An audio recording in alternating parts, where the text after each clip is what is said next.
Assalamualaikum warahmatullahi wabarakatuh. Kembali lagi bersama Bunda Ari Sahabat 38.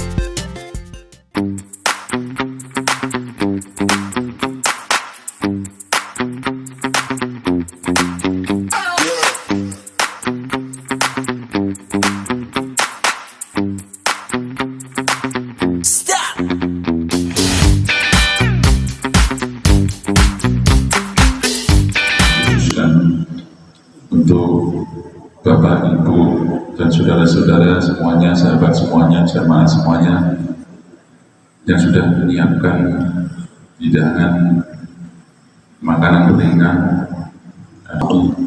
Shiratal ladzina an'amta 'alaihim ghairil maghdubi 'alaihim waladdallin. Alhamdulillahirabbil alamin. Wassalatu wassalamu ala samsil mursalin wa khatamin nabiyyin wa sidrati muntahal arifin. Asyhadu an la ilaha illallah wahdahu la syarika lah wa asyhadu anna muhammadan abduhu wa rasuluhu la nabiyya ba'dah. Allahumma salli ala sayyidina Muhammad wa ala ali sayyidina Muhammad, amma ba'du. Ilahi anta maksudi wa ridhoka madlubi atini mahabbataka wa ma'rifataka yang syarmati. Para sesepuh, bini sepuh, para tokoh agama, tokoh masyarakat, imam yasinan, imam tahlilan, imam istighosah, imam manakib, para bapak, ibu,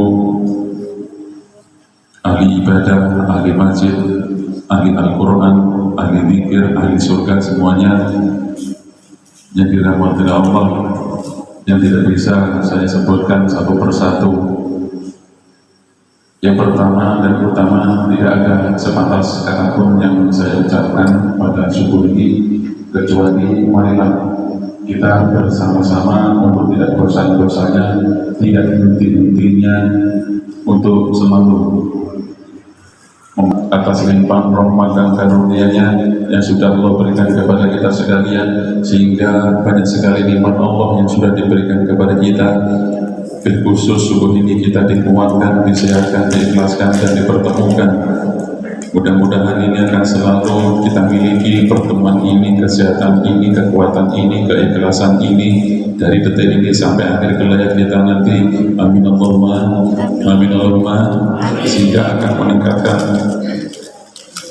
meningkatkan keimanan, ketakwaan, dan ketawaduan, keistiqomahan kita di dalam melaksanakan ibadah kita kepada Allah Subhanahu wa Ta'ala.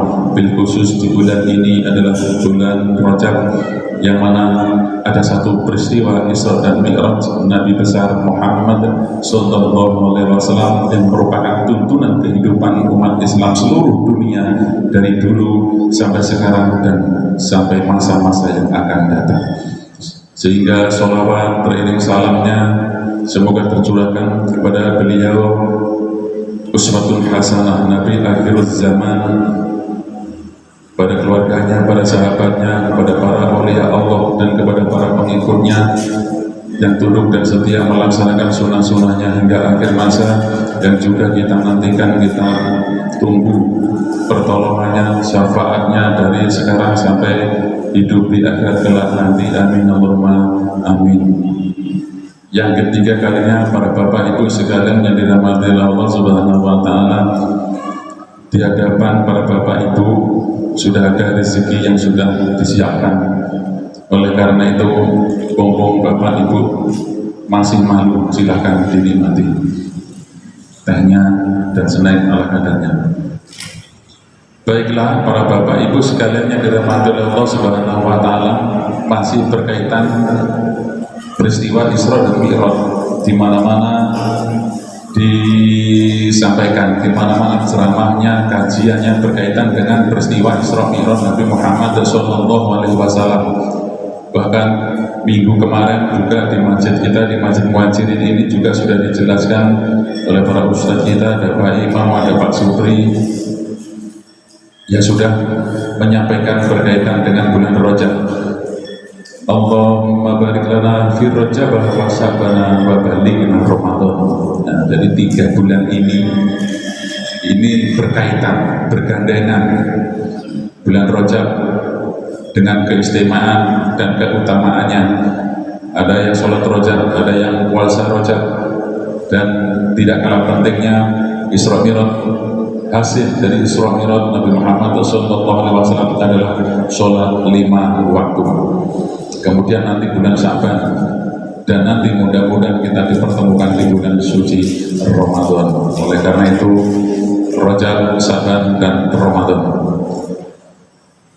Bapak Ibu yang dirahmati oleh Allah Subhanahu wa Ta'ala, peristiwa Isra Mi'raj ini adalah merupakan tuntunan. Peristiwa itu berarti kan kejadian Isra Mi'raj Nabi Muhammad minal masjidil harami ilal masjidil aqsa, langsung naik ke Sidratul Muntaha. Itu adalah merupakan tuntunan kehidupan yang perlu kita contoh, yang perlu kita tiru dari zaman dulu, zaman Nabi Muhammad SAW, zaman para sahabat, zaman tabi'in, tabi'in, dan sampai sekarang ini, bahkan sampai masa yang akan datang nanti. Ini tuntunan yang sudah bagus, tinggal pengembangan keilmuan kita sesuai dengan peradaban zaman, sesuai dengan kemajuan zaman peradaban Islam. Pelajaran seakan selalu ada dan bisa kita ambil. Pelajaran dari mana? Jadi peristiwa Isra Mi'raj para Bapak Ibu itu pembelajaran kehidupan. Karena mengapa? Di situ ada maksud dan tujuan. Ada maksud dan tujuan, kemudian ada sarana prasarana. Nomor 3-nya waktu dan tempat. Hasil yang diperoleh. Yang kelima, pendamping atau pembimbing atau penasihat. Di dalam kehidupan kita pasti perlu yang 5 ini.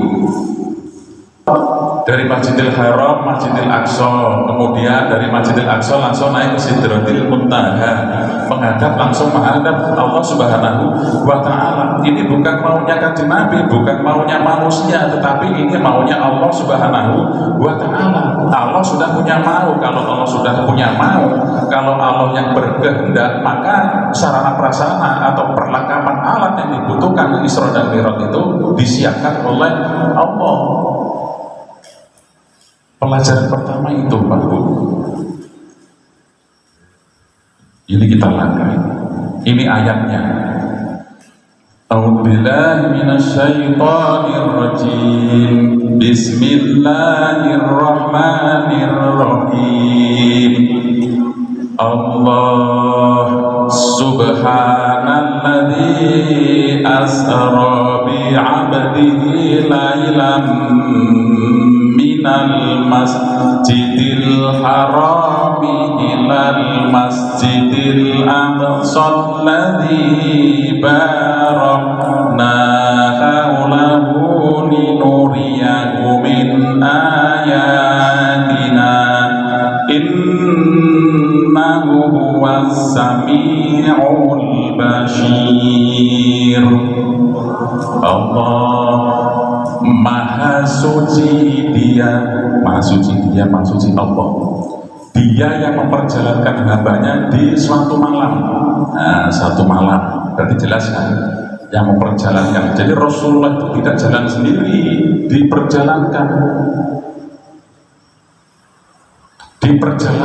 Oleh karena itu di sini ayatnya bi'abdi abdun. Diperjalankan itu jasadnya juga ruhnya, badannya juga kolbunya, basariahnya dan ruhiyahnya, jasmaniah dan ruhiyah, batiniah dan ya fisik tubuh biologis ini. Maka di sini abdun itu hamba, penghamba. Hamba itu ada jasad, ada ruh. Enek awak, yo enek isine. Lek awak tok enek isine berarti mayit. Maka bahasanya subhanalladzi asra bi 'abdihi. Kalau yang berangkat ruhnya saja ke Sidratul Muntaha mungkin subhanalladzi asra bi ruhi. Kalau yang berangkat jasadnya saja, awal etok, tubuh filsuf, tubuh psikologisnya saja, subhanallah asro bil jasadi, awal etok semakan tubuh mungkin ini. Maka di sini ayat Al-Quran ini masya Allah indah sekali menjelaskan peristiwa Isra Mi'raj ini dengan bahasa subhanallah asro bina bedihi. Ini kalau menurut Jawa kan itu bina bedi, kalau yang Jawa bi'abdi, kalau makronya ain ngain.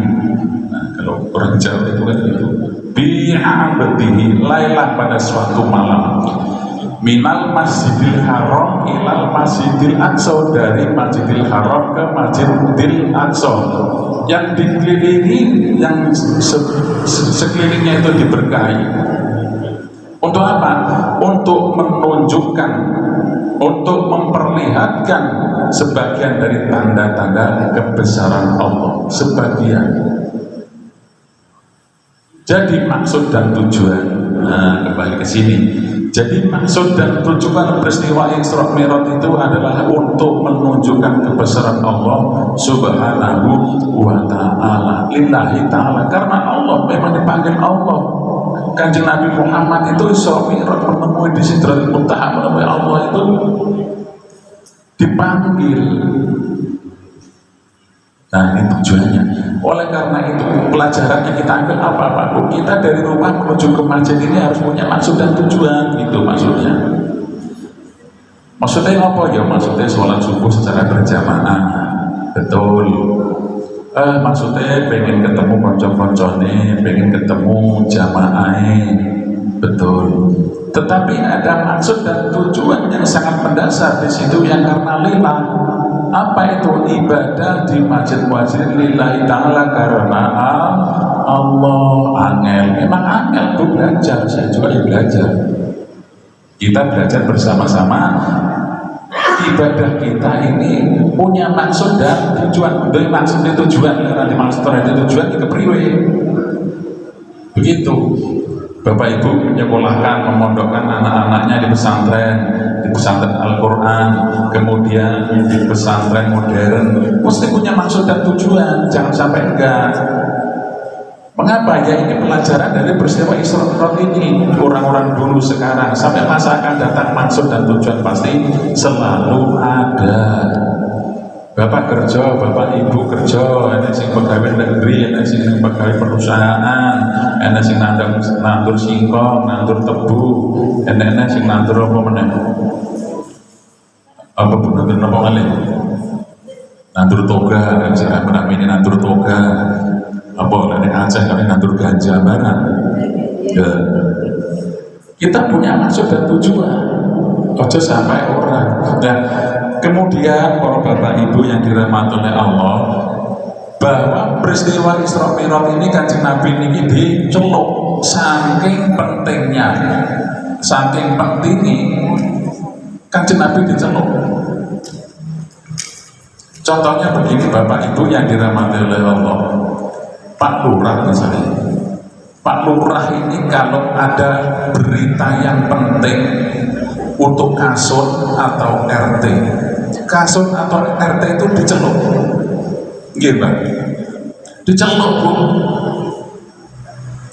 Kalau berita-berita biasa ya paling bikin surat Pak Lurah itu kepada yang terhormat, Assalamualaikum warahmatullahi wabarakatuh, RT dan kepala kasut se-Bandaragung. Kalau cuma biasa diberitahukan bahwa setiap hari Minggu dimohon untuk kerja bakti di lingkungannya masing-masing, mengingat sekarang masanya masa pandemi. Dari masa pandemi COVID ini maka diharapkan kasut dan RT menggerakkan masyarakatnya untuk membersihkan lingkungan dan untuk menggerakkan persiapan toganya. Share, paling undangnya di foto, di share, di kasut, itu udah biasa. Tetapi kalau itu suatu hal yang sangat penting, Pak Kasum, Pak RT telepon, Assalamualaikum Pak Kasum, Pak RT, telepon Pak Lurah, sampeyan dino Senin menghadap ke kantor jam 7.30 ojo lebih. Oke Pak Lurah, penting Lur, kasusnya mangkat dipanggil kalau penting. Isra Mi'raj pun demikian, Kanjeng Nabi Muhammad dipanggil oleh Allah Subhanahu wa taala. Oleh karena itu, karena dia mempunyai maksud dan tujuan untuk menunjukkan kebesaran Allah, menunjukkan sebagian tanda-tanda kekuasaan ayat-ayat Allah, sekaligus untuk menunjukkan bahwa Muhammad ini adalah seorang utusan Allah, Rasulullah sallallahu alaihi wasallam, maka dipanggil oleh Allah. Sing diceluk ya ora gur awake juga awake lan jasade bi abdi. Sakit diterima ini, sakit dipahami ya, sakit. Jadi kegiatan apapun kita, aktivitas kita, waktu berkaitan urusan dunia, berkaitan urusan akhirat, lebih-lebih ojo ditinggali maksud dan tujuan. Sekecilnya kita datang ke masjid ini punya maksud dan tujuan. Mungkin nanti pulang dari masjid ini mau ke pasar, luruskan, niatkan maksud dan tujuan. Mungkin ada yang pergi bepergian ke Bandar Lampung, ke Bandar Jaya, mungkin ke tempat saudaranya, mungkin kemana saja. Jangan disepelekan, jangan diremehkan, luruskan dengan maksud dan tujuan. Lah, pelajaran pertama ini penting. Oh iya, besok delok gapura, ini bijitan bangun gapura. Mana? Kita lihat cek di wilayah sana. Lihat ininya itu jelas. Maksud dan tujuannya kita mengambil contoh, mengambil referensi sandaran bagaimana nanti gapura kita di Masjid Muhajirin ini. Kita doakan Mbah Roto dan Pak Haji Mahmud dan takmir kita Mbah Haji Siono ini bisa mensukseskan gapura yang bagus. Amin Allahumma amin. Ngoten lho Mbah Bu, niki Mbah Rotone didongakne, Pak Haji Mahmud patah ngiris tenan didongakne ben masjid iku gapurane apik. Ngoten lho, nggih ta? Punya maksud dan tujuan. Yang kedua, itu peristiwa Isra Mi'raj itu sarana prasarana, tidak tertinggalkan sarana prasarana. Maksudnya sarana prasarana itu perlengkapan yang dibutuhkan, Bu. Ibu dari rumah menuju ke masjid ini sarana prasarana yang terbatas, Pak. Ada yang jauh nggak motor, sarana prasarana itu. Kalau kula duwe kendaraan roda 4 baru masjid, ya nggawa kendaraan 4, aku laku cegat asu wedi. Makanya ke mobil, Mbak Haji Mahmud dari sana bawa mobil, Mbak Kaci Kanto dari Jalan Laut Pertengahan bawa motor, ada yang dari Jalan Pahlawan bawa motor, ada yang bawa sepeda ini, ada sarana prasarana penting itu. Kita mau sholat butuh nggak sarana prasarana? Butuh, ada karpetnya, ada sajadahnya, ada pecinya, ada apalagi ada bajunya. Lalu ini sarana perlengkapan yang kita butuhkan untuk sholat. Apalagi Bapak Ibu mau bekerja di perusahaan, bekerja apa saja, butuh nggak? Butuh sarana prasarana. Mau mondokkan putra putrinya, mau nyekolahkan putra putrinya, butuh sarana prasarana. Kalau yang sekolahnya di Jawa sana, apa yang ada di Malaysia, ada yang di luar negeri, butuh sarana prasarana, perlengkapan alat yang dibutuhkan untuk mensukseskan apa yang dimaksud, yang dituju itu. Oh, sing ora sarana prasarana jare dadi mau peringatan Isra Mi'raj, untuk panitia dulu sarana prasarannya apa, bikin taruh, oh ya terus ibu-ibu masak, piring itu segala macam. Subuh ini, kultum ini, sarana prasarana ada. Ini nenek laptop, nenek soroti, bos, nenek salone, leher nenek salone, waduh, kira kerumus sampai. Nggih betul. Nggih, ini loh pelajaran dari peristiwa Isra Mi'raj. Nah, peristiwa Isra Mi'raj itu sarana prasarannya disiapkan oleh Allah. Karena yang punya mau Allah, maka Allah menyiapkan. Ketika malaikat Nabi Muhammad di suatu malam itu sebelum berangkat itu didatangi malaikat Jibril. Muhammad, tawaflah kamu, kelilinglah kamu di Masjidil Aqsa 7 kali. Diperintahkan. Akhirnya Kanjeng Nabi Muhammad bergegas menuju ke Masjidil Aqsa. Dari Masjidil Haram ke Masjidil Aqsa. Ini sudah sampai di Masjidil Aqsa, terus tawaf 7 kali. Setelah tawaf 7 kali itu moro-moro di depan Kanjeng Nabi Muhammad itu ada yang namanya hewan buruk. Buruk itu orang sebaik ini. Di dalam sejarah yang saya baca itu buruk itu kakinya panjangnya sepanjang sejauh mata memandang, tingginya setinggi sejauh mata memandang.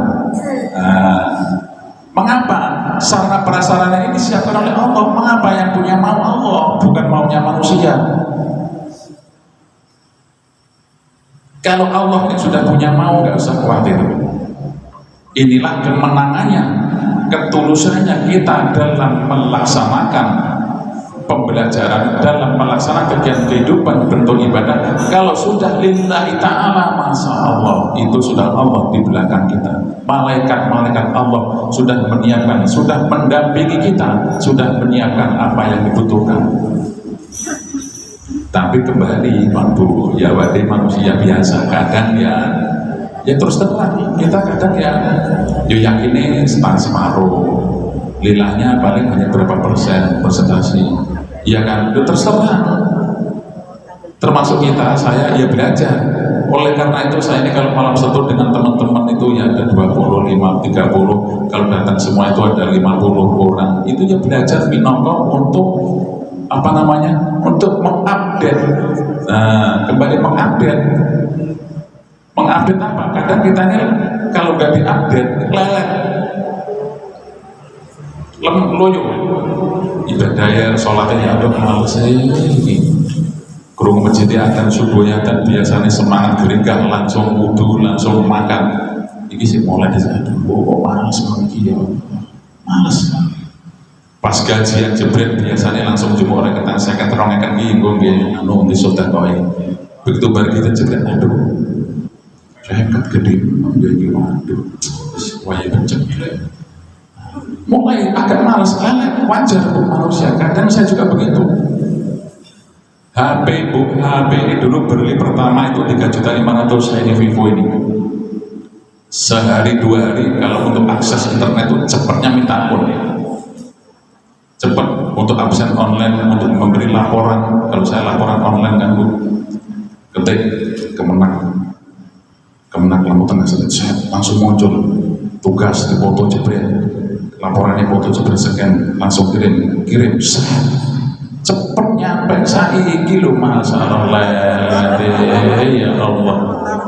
Diundi muter ternyata apa? Perlu diupdate, perlu diperbaharui. Masjid kita ini kayak apa ini bagusnya? Gitu. Bagus masjid kita ini, masya Allah. Panitia membangun masjid ini enggak sebaik ini. Tetapi dalam perjalanannya setahun 2 tahun, enaknya sih rusak. Wajar. Enak sing lenteh, enak sing jatih, enak sing jatih mulai pudar. Ya dalam perjalanan, artinya apa? Perlu ada pembaruan, update bahasanya Bu. Iman kita pun demikian. Tanda-tandanya kalau kita wae dewi ibadah serta males. Sholat habis malas, biasanya ke rumah dan yang langsung dandang wudu, adan rampung di rumah, walaupun di rumah langsung sholat sunnah, tapi salah kudisi. Nah ini perlu diupdate, diperbaharui. Kalau HP ini ngupdate-nya ke counter, ke ahlinya, ke Grapari, begitu diupdate, virus-virusnya itu dihapus semua Mbak. Ya cepat menang. Nanti sebulan, 2 bulan, 6 bulan update lagi. Kalau iman update-nya kemana? Kemarin sudah kami sampaikan, perlu penting Bu. Perintah update, perintah pembaharuan hadis Nabi, jadidu imanaku, perbaharulah iman kamu, kata kanjeng Nabi kepada para sahabat. Lo jadidu imanana ya Rasul, pripun ya Rasul, kula memperbarui iman iki, aksiru min qouli la ilaha illallah.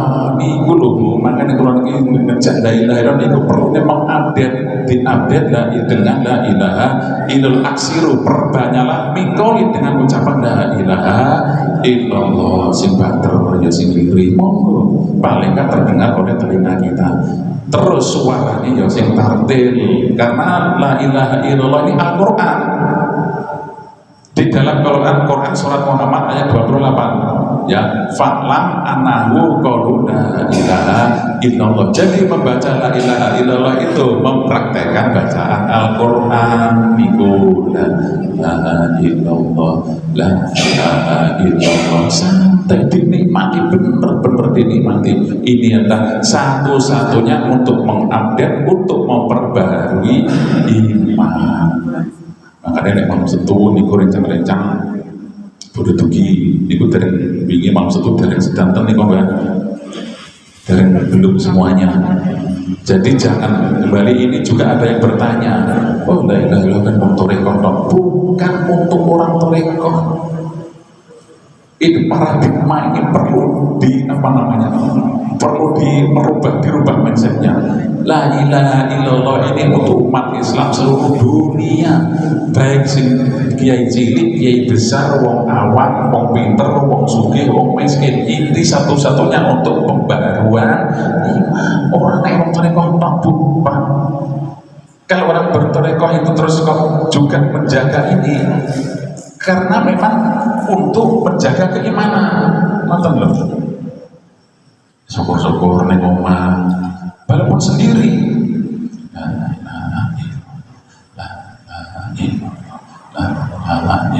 Ini sing cepet banget.